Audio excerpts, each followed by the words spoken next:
संभवतः अपना मुनाफा बढ़ाने के लिए you have compromise the formula. The owner cannot say, I have 10 factories, so how would I know which chemist is doing what? But court will say, you are responsible, not somebody else. So ये logic चलता नहीं है कि हमें याद नहीं है ना, तो इस करके अब हमें क्या पता. ये लॉजिक नहीं चलता है.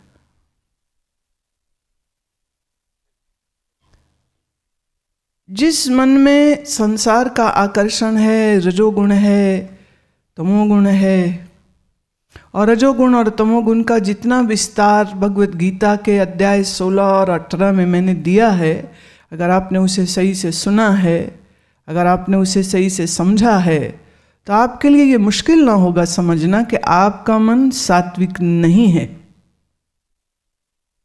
थोड़ी थोड़ी देर को हो गया, पर अधिक समय रजोगुणी.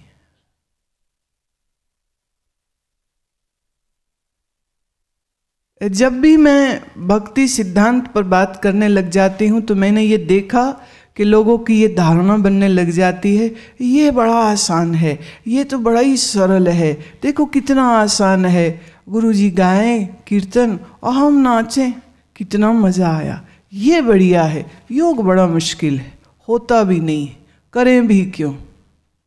आसन बड़े मुश्किल है, करें भी क्यों. मैं सच बात बोलूं तो जो भक्ति के इस प्रेम की अग्नि में जल नहीं सकता है, उसी बेचारे को कहना पड़ता चल अब आसानी कर ले कम से कम, और तो कुछ नहीं हो रहा तेरे से. You can stretch your limbs and twist your spine, but how will you twist your mind.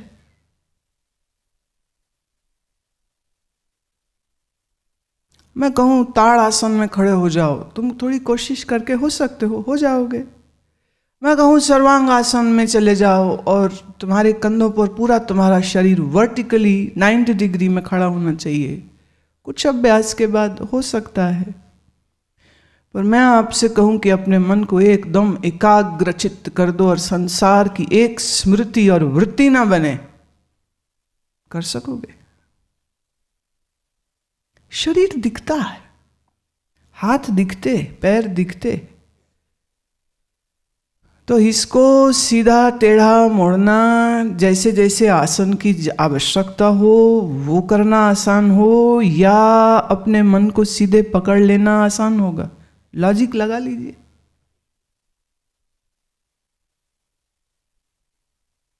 प्रेम एक तपस्या है. वो प्रेम मीरा का कृष्ण के लिए हो, या बुल्ले शाह का अपने गुरु के लिए हो, या रज्जब का अपने गुरु के लिए हो. तुम जानते हो ना रज्जब की कथा, मैंने कई बार कही है. रज्जब अपने गुरु के पास आया, रहा, सेवा सुमिरन ध्यान करते करते बड़ा सुंदर जीवन चल रहा था. और फिर एक दिन गुरु मर गए. जैसे तुम्हारे लिए तुम्हारे बच्चे सब कुछ हैं, पत्नी सब कुछ है, पति ही सब कुछ है, इनको कुछ हो जाए तुम्हारी हालत खराब हो जाती. तुम्हारे लिए धन ही सब कुछ है, तुम्हारा धन चला जाए पागल हो जाते हो. Don't people commit suicide if they lose their business or job.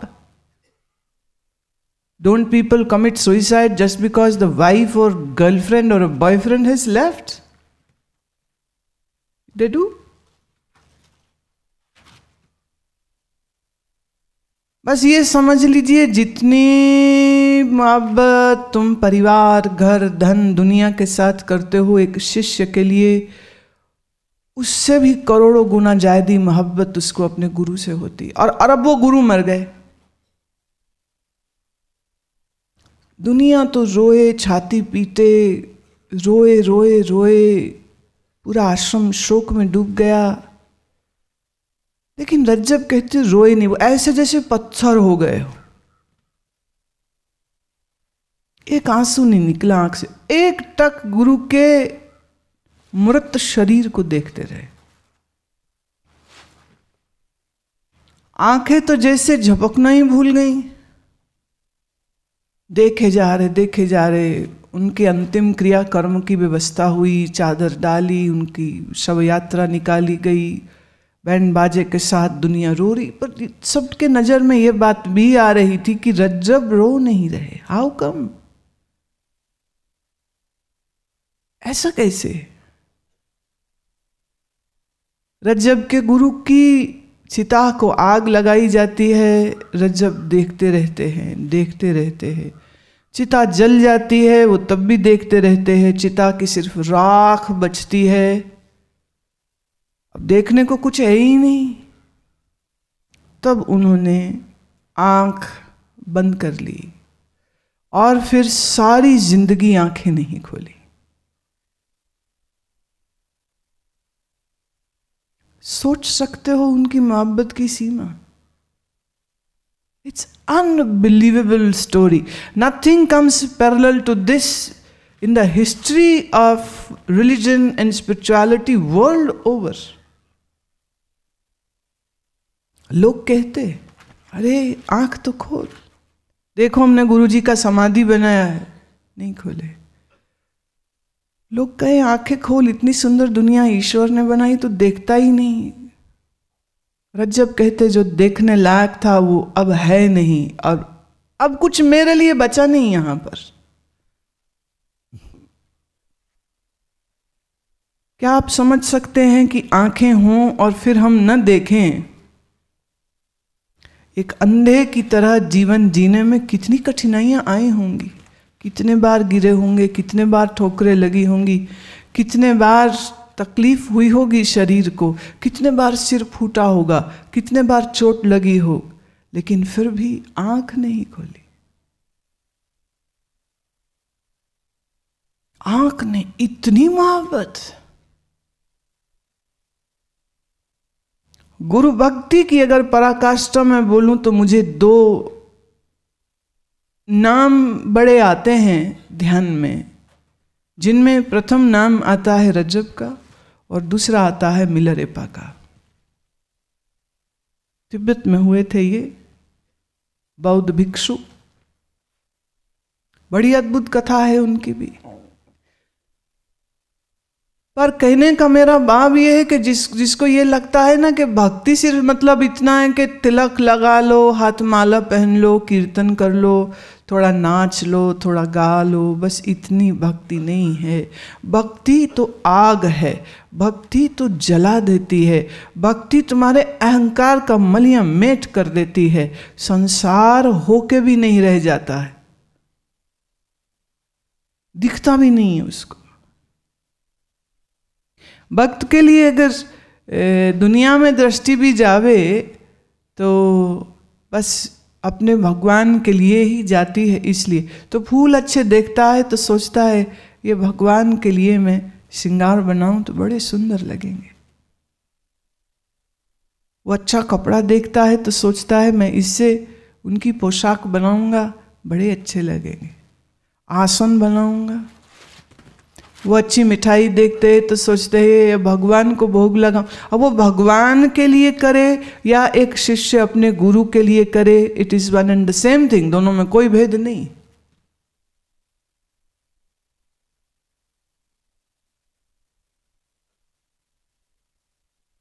भक्त तो चंद्रमा को भी देखता है तो उसमें भी उसे अपने प्रियतम का स्वरूप दिखता है।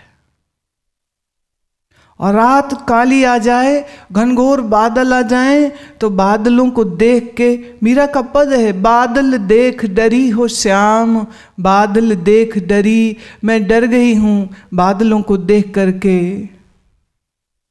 काली काली घटा सांवरी, उमड़े ओ चहूं घड़ी, चारों तरफ से बादल उमड़ उमड़ा के देख श्याम मुझे डरा रहे हैं, ये मैं डर रही हूं। डरती भी है बादलों से तो भी कृष्ण को कहती। सोचिए सोचिए कि आपको कोई कहे आप नहीं जा सकते गुरुजी के पास, आप क्या करेंगे? थोड़े से परेशान हो सकता है शायद हो जाए, थोड़ा सा रो भी लेंगे शायद, पर फिर अपने कामों में लग जाओगे और मन में सोचोगे कि चलो किसी दिन जब घर वाले मान जाएंगे तब चले जाएंगे। मेरे पास एक महिला आई थी रोहतक से, कह रही थी मैं 15 साल से इंतज़ार कर रही थी कि मैं आपको मिलूं, मेरे घर वाले आने नहीं देते। शादी जब हुई तो कहा था कि मैं आश्रम जाती हूँ, मुझे रोकिएगा मत, तो बोले हाँ हाँ हाँ, और बोले अब सब मुकर गए। 15 साल शादी के मैंने निभाए और आज मैं आपके पास आई हूँ। 4-6 दिन रह के गई हमारे पास। अब इस बीच में उसने घर के सब काम भी किए होंगे, शादी ब्याह, लेना देना, बच्चे, स्कूल, ये वो, everything she must have done. She was living very much. अब सुबह सुबह टीवी में देख लेते हैं बहुत लोग, आता है प्रोग्राम। अब जिनको इंटरनेट की समझ है वो इंटरनेट में भी देख लेते, तो कोई इतना कठिन तो ना हुआ। यहाँ मीरा की स्थिति देखिए कि वो कृष्ण के, उसके लिए कृष्ण अभी व्यापक नहीं है, उसे अभी इतना समझ नहीं है। उसके लिए कृष्ण मतलब सिर्फ मूर्ति है, उसका मंदिर है, और वहां जाने नहीं दिया जाता, वहां वो जा नहीं सकती। एक दिन, एक हफ्ते, एक महीने नहीं, 84 दिन तक वो भूखी बैठी रही। आप कहते हैं भक्ति सहज है, करके देख लो। पहले तो तुम में इतनी कोई धीरज ही नहीं है, ना तुम में इतना संतोष है, ना तुम में इतना कोई तड़प है कि हमें दर्शन ना होंगे तो हम खावेंगे नहीं। सब कोई मीरा की तरह पागल थोड़े है। दर्शन नहीं, भोजन नहीं। क्यों? मानव जन्म मिला है प्रभु के लिए, और प्रभु का दीदार ही न कर सकूं तो फिर खा के क्या करूं? क्या करूं खा के? जल जाओ जीवन नाम बिना। नाम नहीं जिस जीवन में, वो जीवन तो रहना ही नहीं चाहिए। और संकल्प देखिए उसका कितना है कि जरा डगमगाई नहीं। और कहते हैं ललिता दरवाजे के बाहर बैठ बैठ कहती थी, ए मीरा मेरे लिए खा ले, एक ग्रास खा ले, जरा सा खा ले, थोड़ा सा खा ले। कभी उनके पिता राजा वीरमदेव का नाम लेकर कहे कि अच्छा उनके नाम पे खा ले। वो कितने दुखी होंगे जब उन्हें मालूम चलेगा कि उनकी पुत्री खा नहीं रही कुछ। ललिता रो रो हाथ जोड़ती रही, प्रार्थना करती रही, मीरा खा ले कुछ। मीरा का दर्द अगर किसी ने देखा है और उसकी पीड़ा का अगर कोई साक्षी है तो वो ललिता है।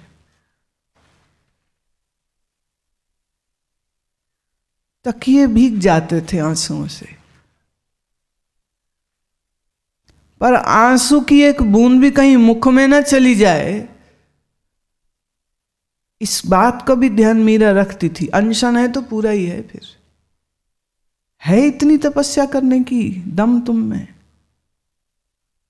कैसे कह सकते हो कि भक्ति तो बड़ी सरल है? योग मुश्किल है, ज्ञान मुश्किल है। जिसके मन में संसार है, विषय है, वासना है, उसके लिए जितना कठिन ज्ञान और योग है, उसके लिए उतना ही कठिन भक्ति मार्ग भी है, उतना ही कठिन।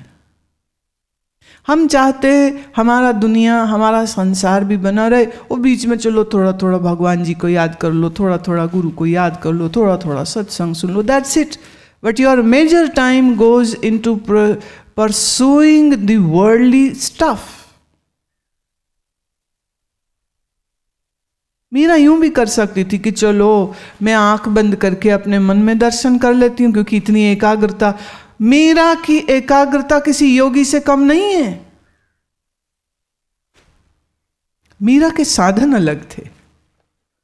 मीरा प्राणायाम नहीं करती है, सही। मीरा आसन भी नहीं करती है, यह भी सही।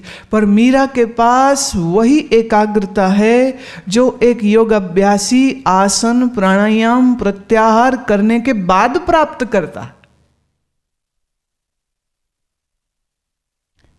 मीरा के पास एकाग्रता उतनी ही है, और उसकी धारणा शक्ति तो देखिए, कोई पद्मासन लगा के थोड़ी देर को धारणा करता है, to hold something in your mind, that is धारणा।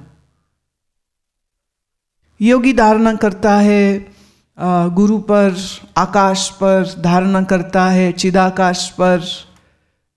योगी धारणा करता है चक्रों पर। योगी धारणा कर सकता है अपने चित्त में कमल पर, सूर्य पर। और वो कुछ समय धारणा करेगा, फिर जब उठेगा तो फिर कुछ और करेगा। पर मीरा का चित्त देखिए, उसने जो कृष्ण को धारण किया तो कभी उसने अधारण नहीं किया। फिर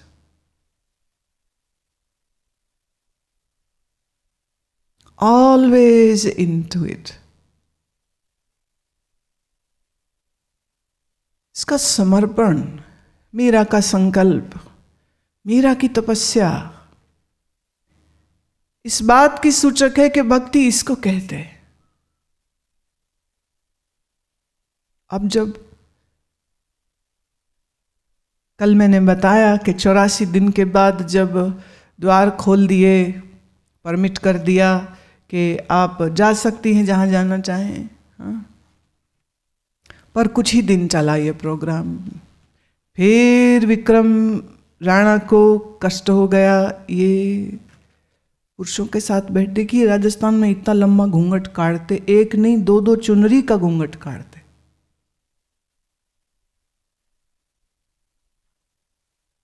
स्त्रियां गांव में रहने वाली, शायद उसने कभी अपने ससुर का, जेठ का चेहरा भी ना देखा होगा, और उन्होंने भी ना देखा होगा वो दिखती कैसी। जहां दो दो चुनरी का घूंघट निकाला जाता हो, 2 लेयर्ड वेल्स आर यूज्ड। और जो छत्राणियां हैं, जो रानी है, राजसी परिवार की जो महिलाएं हैं, वो तो जब बाहर निकलती तो उनकी पालकी पर भी पर्दे होते थे। अब वो ऊंट की सवारी करेगी तो ऊंट पर भी पालकी बना देते थे, जिसमें फिर पर्दे लगे हों कि कोई देखे नहीं उनकी स्त्री को। उसके पीछे एक कारण था, और कारण ये था कि जो देश में हमारे बाहर से हमलावर आते थे, वो भारत की स्त्रियों को उठा के ले जाते थे।